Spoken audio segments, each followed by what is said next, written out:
திராவிடர் கழக வரலாற்றில் ஆலய கருவறை நுழைவு போராட்டம் நடத்தப்பட்டதே இல்லை என்பதுதான் வரலாறு. ஏனென்றால் பிராமணர்களின் ரகசிய நண்பர்கள்தான் திராவிடர்கள்.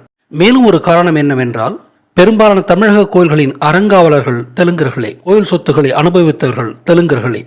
அதோடல்லாமல் தீண்டாமையை உருவாக்கியவர்களே தெலுங்கர்கள் தானே. திராவிடர் கழகம் கருவறை நுழைவு போராட்டத்தை நடத்தாததற்கான காரணம் இப்போது புரிகிறதா?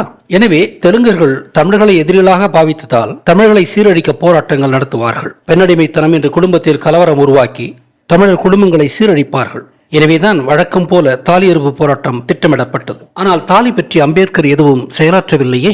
அதோடு தாலி என்பது தமிழகத்தின் அனைத்து சமூகத்தின் பண்பாட்டு விடயம். இது தாழ்த்தப்பட்ட மக்களின் தனித்த பண்பாடும் அல்ல. அப்படி இருக்கும்போது அம்பேத்கர் பிறந்த நாளுக்கும் தாலி அறுப்புக்கும் என்ன சம்பந்தம்? உண்மையிலேயே தாலி அறுப்பு நிகழ்வை வெங்காய ராமசாமியின் பிறந்த நாளிலோ அல்லது மண்டையை போட்ட நாளிலோ தான் நிகழ்த்தியிருக்க வேண்டும்.